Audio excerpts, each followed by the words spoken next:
예를 들어서 로널드 그라함이라는 분이 물어본 질문이 있는데 이건 증명이 200테라바이트예요. 증명의 크기가 뭐냐, 피타고라스 정리 아세요? 이제 피타고라스 정리 보면 x제곱 더하기 y제곱이 z제곱이다 이런 식이 있잖아요. 그래서 a제곱 더하기 b제곱이 c제곱이 되는 정수 ABC, 자연수 ABC를 이제 피타고라스 쌍이라고 부르는데, 자연수를 빨강 아니면 파랑으로 다 칠해서 1번은 빨강, 2번은 파랑 이렇게 다 칠했을 때 잘 칠하면 혹시 같은 색으로 된 피타고라스 쌍이 없도록 칠할 수 있지 않을까? 이런 질문을 했었어요. 그래서 자기가 이제 질문하고 나서 상금을 걸었어요. $100. 이거 푸는 사람한테는 $100를 주겠다. 그렇게 상금을 걸었는데 증명을 했습니다. 2016년에 미국하고 영국에 있는 분들이 그냥 컴퓨터를 엄청 돌려가지고 틀렸어. 참 틀렸다는 걸 증명을 했어요. 7824까지는 잘 칠할 수 있는데 1부터 7825까지 칠하려고 하면 아무리 해도 안 돼 라는 걸 했어요. 모든 가능성이 너무너무 많죠. 빨강 파랑 이렇게 하면 각각의 두 가지 가능성이면 2에 7825승의 경우가 있잖아요. 그걸 다 해보니까 안 되네요 라는 걸 증명을 했어요. 그래서 그 증명을 짧게 요약하면 200테라바이트랍니다. 압축하면 68기가라는 게 다운받을 수 있어요. 그래서 이런 건 아직 이제, 그래서 이분이 이제 $100 받아갔답니다. 로널드 그라함 교수님 이제 나이 많으신데 이게 기분이 좋으실지 모르겠어요. 그래서 텍사스 오스틴 대학에 있는 슈퍼컴퓨터를 사용을 했다고 해요. 또 다른 예가 있는데 똑같은 볼록 오각형으로 평면을 쫙 패턴을 이렇게 채우는 방법이 몇 개나 있을까라는 질문이 있었어요. 이게 벽지 같은 거 보면 같은 패턴이 반복되잖아요. 육각형 벌집 모양 같은 거 보면 육각형으로 같이 막 반복이 되는데, 볼록 오각형이란 건 뭐냐면 왼쪽 같은 거거든요. 오른쪽은 오목이고요. 그래서 볼록 오각형 중에 평면 다 채우는 방법이 뭐가 있냐. 독일 수학자가 1918년에 5개를 찾아요. 그리고 미국의 수학자가 3개를 더 찾아요. 68년에. 이 문제가 재미있어 보이니까 그 마틴 가드너라고 수학의 퍼즐 좋아하시는 유명한 분이 있는데, 이분이 사이언티픽 아메리카라는 잡지에 연재를 하고 있었어요. 75년도에 이 연재하는 잡지에다가 이런 문제가 있다 소개를 했어요. 그리고 그 잡지를 자기 아들 때문에 구독하는 분이 있었거든요. 이분 가정주부셔요. 수학자가 아니고. 근데 이분께서 집에서 보다가 이런 문제가 있네 하다가 4개를 더 찾습니다. 그래서 이분 이 업계에서 유명하신 분이 됐어요. 그래서 심지어 이런 것들을 찾아내서, 이게 이분이 찾아낸 건데 이걸로 만든 벽지 모양도 그림도 그리고 홈페이지도 있습니다. 올해 돌아가셨어요. 최근에. 그래서 이런 가정주부도 수학에 기여하는 이런 일이 있었습니다. 근데 원래 어떤 것이 증명됐냐면, 이렇게 할 수 있는 방법의 가지수가 정확하게 15개라는 게 증명이 됐어요. 더 없다. 이게 전체예요. 여기 15개 그림 있죠? 저게 전체다. 더 이상 없다는 게 증명이 됐어요. 그래서 이걸 컴퓨터 프로그램으로 할 수 있다는 걸 증명을 하고, 그 다음에 컴퓨터 프로그램을 실제로 계산을 한 거죠. 이 15번째 방법은 사실은 이 사람이 발견한 게 아니라 2015년에 워싱턴 대학 연구팀이 발견을 했대요. 그래서 이분은 이제 2017년에 사실은 본인은 실망을 했대요. 다른 게 없어서. 컴퓨터 프로그램 돌려가지고 난 16번째 방법을 찾을 거야 라고 아무리 했는데 안 나오는 거죠. 없다는 게 증명돼 버렸어요. 끝! 이렇게 된 거죠. 자, 그런 경우가 있었고요. 자, 그럼 반대 경우, 정말 수학자들이 원하는 경우는 없었을까? 컴퓨터로 한 증명이 있다가 어느 날 갑자기 멋진 증명이 나오는 이런 경우도 있으면 멋있잖아요. 자, 그런 경우도 있었어요. 에르디시라는 분 혹시 들어보셨어요? 여행을 많이 하고 논문을 여러 사람들하고 많이 써서 유명한 수학자가 있거든요. 그래서 에르디시 넘버라고 해서 에르디시랑 논문을 쓴 사람은 1번, 논문 쓴 사람과 쓴 사람이 2번, 이런 숫자도 있을 정도로 협업을 많이 한 사람이네요. 이런 동화책도 있습니다. 한글로 번역도 돼 있어요, 심지어. 에르디시의 일대기에 대한 동화책도 있고요. 이 에르디시의 추측이 있습니다. 어긋남 추측이라고 해서 제가 간단하게 그냥 얘기해드리면 플러스 1, 마이너스 1을 쭉 아무렇게나 이렇게 썼을 때 어떻게 쓰든지 간에 숫자 K를 잘 고르면 K번째, 그다음에 2 곱하기 K번째, 3 곱하기 K번째 거기 있는 숫자를 계속 더해 나가다 보면 내가 원하는 아무 수보다 더 크게 할 수 있다. 절대값이 더 크게 할 수 있다. 그런 얘기를 했어요. 예를 들어서 제가 여기 보면 1, 마이너스 1, 1, 마이너스 1, 1, 마이너스 1 이런 수를 써놨는데요. 이렇게 되면 그냥 더해 나가면 1 빼기 1 더하기 1 빼기 1 이렇게 하면 합이 1이 됐다가 0이 됐다가 1이 됐다가 0이 됐다가 하니까 안 커지잖아요.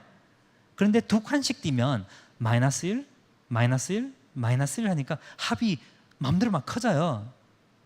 그죠? 그래서 이렇게 써놓으면 합이 막 그냥 커지잖아요. 그래서 아무 숫자보다도 더 크게 할 수 있겠느냐, K만 잘 잡으면, 이런 문제가 있었어요. 에르디시는 이 문제를 만들고 나서 32년에 만들었는데 $500를 걸었어요. 이 문제 푸는 사람한테 $500 주겠다. 이 상금, 에르디시는 돌아가셨는데 이 상금은 론 그라함 교수님이 아직 관리를 하고 있습니다. 그래서 풀면은 론 그라함 교수님이 상금을 보내주는 걸로 돼 있어요. 아까 그분요. 그래서 1일 때는 참이다. 이것은 쉽게 할 수 있습니다, 사실. 그래서 길이가 12만 되면 된다는 걸 알 수 있는데 제가 시간 관계상 생략하도록 할게요.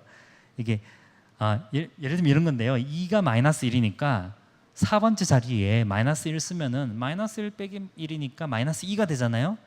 벌써 1보다 커졌네. 끝. 이렇게 되는 거예요. 그러니까 여기는 1밖에 안 되는구나. 여기 1이면 여기는 마이너스 1밖에 안 되구나. 이런 식으로 따져나가면 이렇게 한 칸씩 한 칸씩 따져나갈 수 있는데요. 그러면 할 수 있는 게 이거밖에 없어요.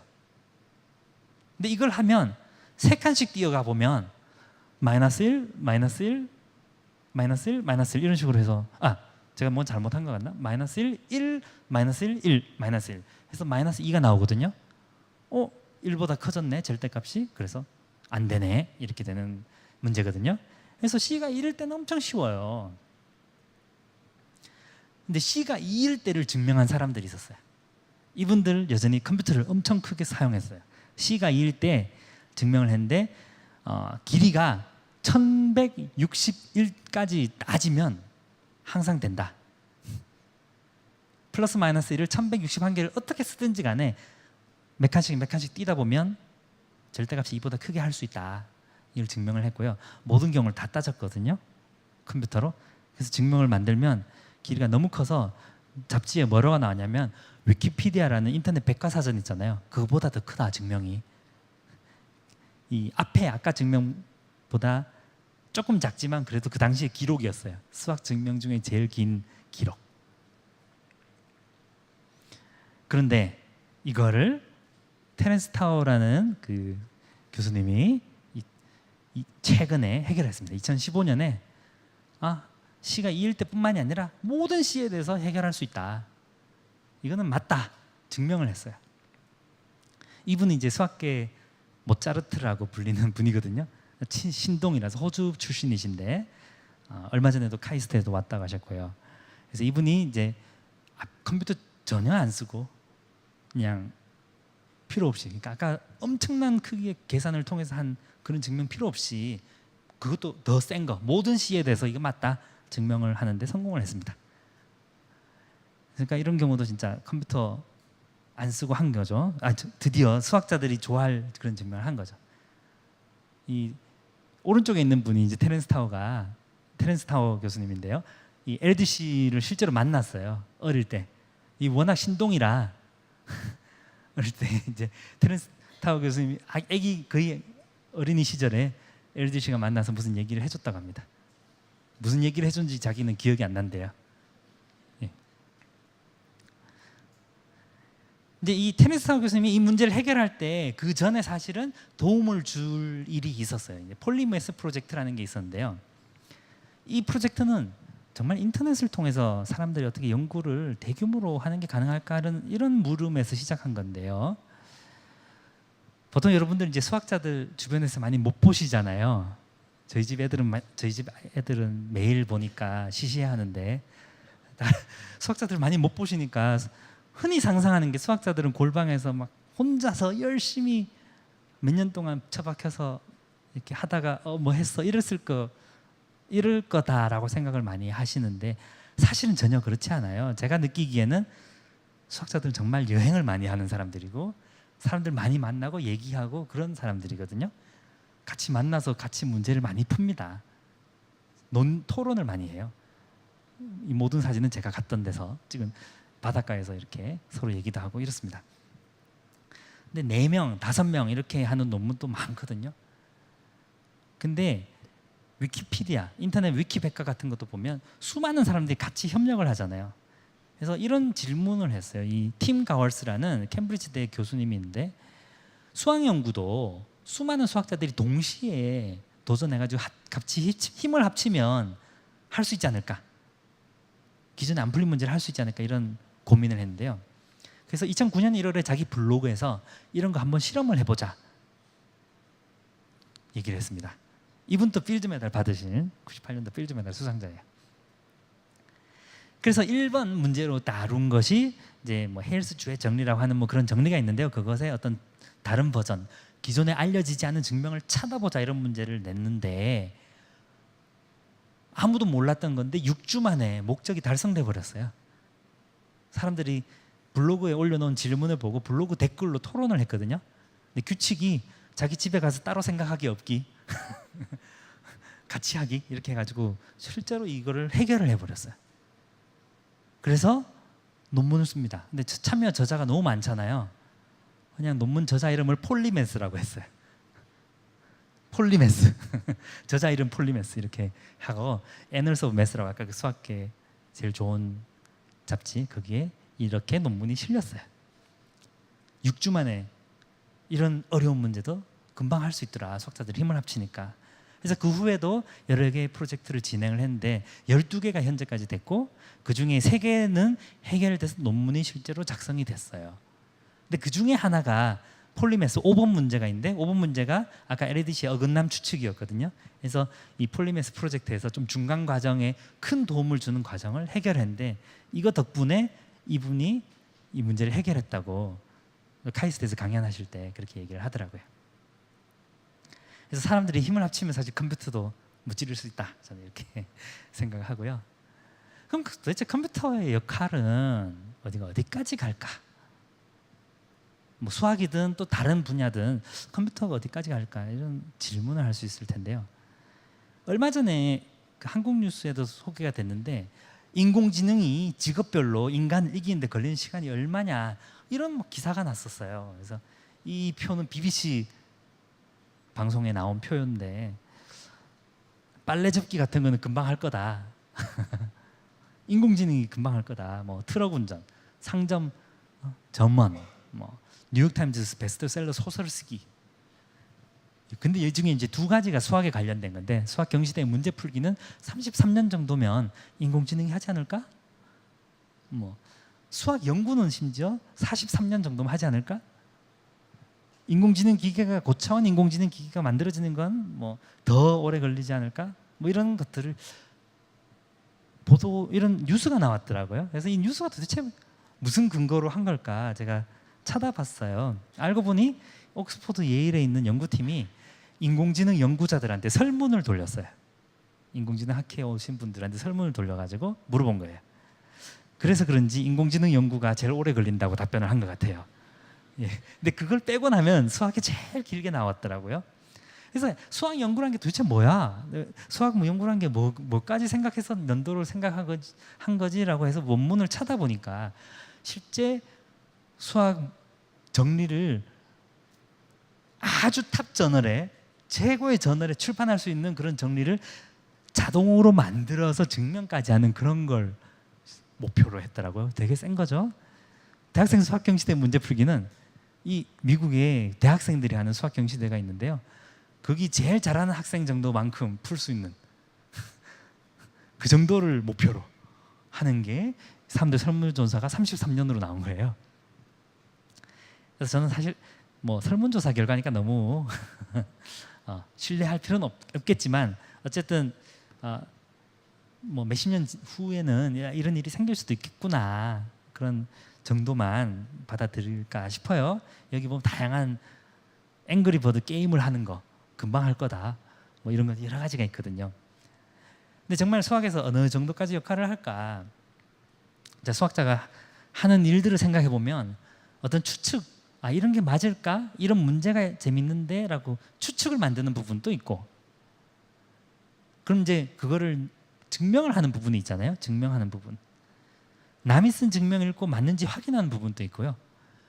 그리고 이제 누군가가 이거 좋은 거야, 잘한 거야, 좋은 가치 있는 정리야, 이거는 가치가 없는 거야, 이렇게 판단하는 부분도 있거든요. 그래서 이 각각의 부분에 대해서 사람이 할지 컴퓨터가 할지 아니면 협업을 할지 그게 다 다를 것 같아요. 제 생각에는 가치 판단은 사람이 할 것 같아요. 이게 좋은 거니 나쁜 거니, 이게 필요한 거니, 이거 왜 물어봤니, 이런 거는 사람이 할 것 같은데, 이 좋은 추측을 만드는 것도 세 가지가 다 가능한 것 같아요. 사람이 추측을 만들 수도 있지만 컴퓨터가 완전히 만들 수도 있고, 사람과 컴퓨터가 협업을 할 수 있는 미래도 있을 수도 있을 것 같고, 증명하는 것도 이 셋 중에 뭔가가 다 될 것 같고요. 검증하는 것도 이 세 가지 경우가 다 있는 것 같고, 도대체 이 중에 우리가 진짜 미래에는 어떤 일이 일어날지 사실 좀 궁금하거든요. 여기에 대해서 사람들의 의견이 다양하더라고요. 그래서 아까 보셨던 아티아 경 같은 경우에는 사실 되게 부정적으로 생각하시는 거죠. 어떻게 보면. 왜냐하면 아름다운 정리는 아름다운 증명이 있어야 된다고 하니까 컴퓨터가 한 증명을 이 사람 증명이라고 보겠어요? 안 보겠죠. 그냥 저렇게 무슨 증명이냐 그렇게 얘기할 것 같아요. 또 근데 아닌 분들도 많이 있습니다. 이 보에보츠키라는 분이 있습니다. 필즈 메달 수상자인데요. 베이징에서 열린 세계 수학자대회에서 필즈 메달을 받았었는데, 안타깝게도 젊은 나이신데 지난달에 돌아가셨어요. 뉴욕 타임즈에도 부고 기사가 나고 막 그랬거든요. 이분은 수학을 완전히 컴퓨터가 증명을 검증을 다 해야 된다 이렇게 주장을 하세요. 본인의 개인적인 경험도 있어요. 이제 본인이 필즈 메달 타고 나니까 사람들이 자기 증명을 꼼꼼하게 안 읽어요. 맞겠지. 이 유명한 분이 증명을 썼는데 그분이 한 건데 틀리겠어? 이렇게 생각하기 쉽잖아요. 그러니까 자기 논문이 검증이 잘 안 되는 거예요. 그래서 자기가 증명한 건데 7년 후에 틀린 걸 찾았어요. 그래서 다시 이제 고치긴 했는데, 그런 걸 겪고 나니까 이분은 완벽주의자일 거 아니에요. 고치고 나니까 나는 이제 인간은 못 믿겠다. 컴퓨터한테 맡겨야 된다. 그래서 미래의 모든 수학은 컴퓨터가 100% 검증한 걸로 가야 된다. 수학의 세계 다 커지고 있는데 복잡해지고 있는데 사람들이 꼼꼼하게 시간 써서 안 해준다는 거예요. 저도 카이스트에 있으면서 강의도 하고 여러 가지 일도 하고 바쁘니까 이렇게 저널에서 이렇게 이 논문 심사해 주세요 오면 30페이지짜리 심사해 줘도 돈 한 번 안 받거든요. 그래서 이거 바쁜데, 근데 또 제 논문 나중에 보내면 또 누군가는 해야 되니까 상부상조 해야 되기 때문에 하기는 해요. 그런데 정말 읽다 보면 정말 힘들 때도 많거든요. 이렇게 더럽게 증명을 썼을까? 뭐 이런 거 막 고쳐주고 싶어요. 근데 그래 다 읽어줘야 되니까 돈 주는 것도 아니고 뭐 아무것도 아닌데요. 그래서 사람들이 귀찮으니까 증명을 검증하는 과정이 좀 약해질 수가 있어요. 근데 실수가 쌓이고 하면 수학이 정말 위험해질 수 있잖아요. 저 사람이 이걸 증명해가지고 내가 그걸 써서 난 이걸 증명했어요 라고 했는데 몇 년 후에 이 사람이 사실 내 거 틀렸더라 얘기하면 뒤에 있는 사람들 다 망한 거잖아요. 이 사람 맞다고 해가지고 제가 했는데, 실제로 그런 경우들이 여러 번 있었어요. 아까 Annals of Math에 출판된 논문 중에 몇 년 후에 그 논문 틀렸다, 전체를 철회한다, 그런 게 실린 적이 있어요. 그분은 학교 교수 그만두고 정치인이 됐다고 하더라고요. 그런 분이 있었어요. 그래서 이 사람은 이제 증명을 그러니까 사람이 수학 연구는 컴퓨터를 안 쓰더라도 결국 컴퓨터가 검증을 하는 증명을 만들어야 될 거다 이렇게 주장을 하시고 실제 이런 강연을 하신 거예요. 이분이 작년에 독일에서 강연을 하는데 그 칠판에 쓰여 있는 게 그거예요. 코크라는 프로그램, 아까 제가 잠깐 지나가면서 얘기했었잖아요. 그거가 어떤 건지 막 강연하면서 자기 얘기를 했어요.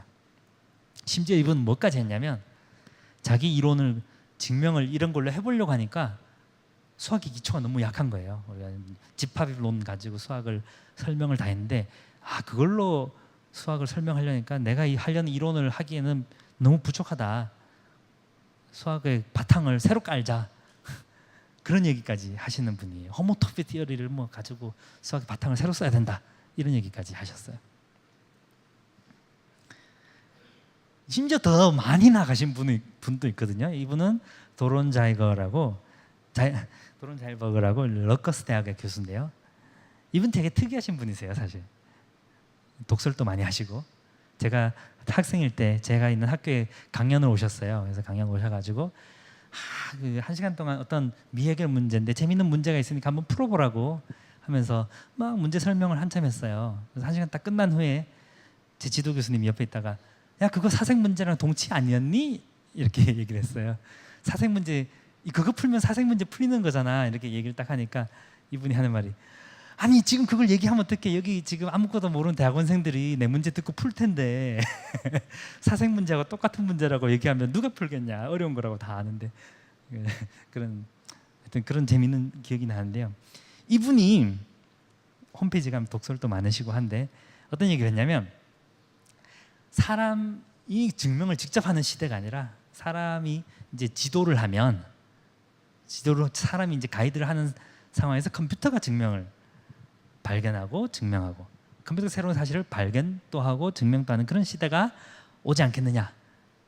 사람이 이해할 수 있는 증명은 이거는 너무 자명한 증명이다. 사람이 이해 못할 증명이 앞으로 훨씬 더 많이 나올 거다. 그런 얘기를 했어요. 이분은 좀 아까 분하고 많이 다르죠. 심지어 이분은 정말 기이한 일을 많이 하셨는데요. 이게 1990년에 쓴 논문인데요. 이분이 두 번째 저자인데 첫 번째 저자가 샬롯시 에카드라는 저자인데요. 이게 누구냐? 자기 컴퓨터예요. 자기 컴퓨터에다 이름을 붙였어요. 내 컴퓨터는 샬롯시. 그래서 이 자기 두 번째 저자가 만든 알고리즘 가지고 첫 번째 저자가 만든 증명이다. 근데 심지어 인터넷 찾아보면 이 샬롯시 에카드라는 사람이 쓴 논문이 27편이 있어요. 이 컴퓨터가 증명을 27편이나 논문이 27편이나 있어요. 단독 논문도 있습니다. 공저자도 아니라. 이 정도로 이제 자기는 그렇게 생각한다. 나중에 그 1999년에 독일에서 나오는 잡지인 Mathematical Intelligence라는 수학 잡지가 있거든요. 거기에 2050년에 평면 기하 교과서는 어떤 모습일까? 이런 약간 농담성 반농담 같은 그런 기사를 썼는데 글을 썼는데 저자가 샬롯시 에카드 XIV 14대 그렇게 해서 저자를 이렇게 해서 적었어요. 이 저자 14대 이 사람은 누구냐? 1대, 2대, 3대 해가지고 자기는 2048년에 태어난 컴퓨터다. 그렇게 해서 글을 썼어요. 그래서 여기 내용을 보면 뭐라고 적혔냐면 그거 아니야. 50년 전에는 사람이 증명을 직접 했대. 그렇게 써놨어요. 50년 전에 사람이 증명을 직접 했대. 여기 우리 교과서에 있는 거는 다 컴퓨터가 자동으로 만든 정리들이야. 이렇게 써 있어요. 좀 이상하죠? 그래서 이런 것까지 또 생각하시는 분도 있었어요. 또 다른 분들 반대 의견도 많죠. 이 옥스퍼드대 교수님 텔레만은 얼마 전에 인터뷰에서 뭐라고 했냐면 사실 수학이 답만 알아내려고 하는 게 아니다. 수학자들이 그렇잖아요. 자, 문제 어려운 거 있어요. 누가 와서 이거 맞네? 아유 박수 쳐주고 이 끝이 아닌데 사실은 왜 맞지? 이해하고 싶잖아요. 근데 어느 날 컴퓨터로 다 했더니 맞아요. 그러면 근데 왜 그렇지? 아무리 물어도 컴퓨터가 답을 안 주잖아요. 이 750만 년 지나가지고 답이 40이라고 하니까 사람들이 벙찌는 거잖아요. 그죠? 그래서 만약에 수백만 가지 경우 다 해가지고 했더니 맞더라 하면 그게 정말 우리가 인간이 좋다고 하는 걸까? 이거 우리가 받아들여야 되니? 그런 고민을 하게 되는 거죠. 그래서 이분은 그런 취지에서 사실 만약에 컴퓨터 막 돌려가지고 한 증명이라면 사실은 우리 인간의 이해가 부족한 거다. 더 좋은 증명 우리가 기대해야 될 텐데 이해가 부족한 거다. 그렇게 얘기를 했어요. 그래서 사람 의견이 분분한 것 같아요. 미래의 모습이 어떻게 될지 저도 궁금하고요. 그래서 어떤 얘기도 있냐면 잠깐만요. 이게 끝이. 제가 증명을 우리가 하면 컴퓨터 예, 얘기 나왔네요. 예, 컴퓨터가 했다면 과연 100% 믿을 거냐 그런 질문도 있잖아요. 예를 들어서 이런 사이트도 있습니다. 웹사이트가 있어요. 울프람알파닷컴이라는 홈페이지가 있는데 거기 가서 적분 문제 딱 치잖아요. 사인 곱하기 코사인 제곱 적분해봐 하면 답이 탁 튀어나와요. 심지어 여러분이 숙제를 해야 된다. 그러면 교수님이 혼나시겠죠? 왜 이 답이 이건지 중간 과정 왜 안 썼어? 하면 혼날 거 아니에요. 여기 중간 과정도 보여줍니다. 클릭하면 중간 과정이 나와요. 자, 이런 식으로 하면 치안을 이렇게 해라. 그럼 이게 나와요. 그래서 컴퓨터가 과정까지 다 알려줘요. 어떤 쉬운 문제들은. 그래서 100% 믿냐? 답만 보여주면 사실 저희 믿기 힘들잖아요. 중간 과정을 다 해준다. 이런 상황까지 온다 이런 얘기예요. 그렇다고 해서 사실 진짜 이렇게 한들 우리가 또 그러면 사람이 이 중간 과정 왜 되는지 이해 못하면 또 믿을 수 없겠죠. 실제 재미있는 일화가 있었어요. 어떤 일화였냐면 물리학자인 사람인데 칸델라스라는 분이 있었어요. 이분이 물리의 뭐 끈이론 같은 거 막 하다 보니까 이런 게 참일 거다라고 예측을 하나 합니다. 이거 개수랑 똑같다. 수학자들은 전혀 이해를 못했어요. 왜 그런지. 그래서 버클리에 있는 MSRI라는 수학 연구소가 있는데 수학자들하고 물리학자들하고 모여가지고 얘기를 하다가 이런 것이 있다. 그러니까 수학자들이 정말 그럴까? 그래서 그 학회 워크숍에 모인 사람들이 컴퓨터 프로그램을 짜서 한번 실제로 계산을 해봤어요. 계산해봤더니 답이 다르게 나온 거예요. 그래서 참가자들이 다 그거 봐서 물리학자들 엉터리야. 엄밀하지 않은 수학하니까 답이 틀리게 나오잖아. 그렇게 하고 막 비웃었어요.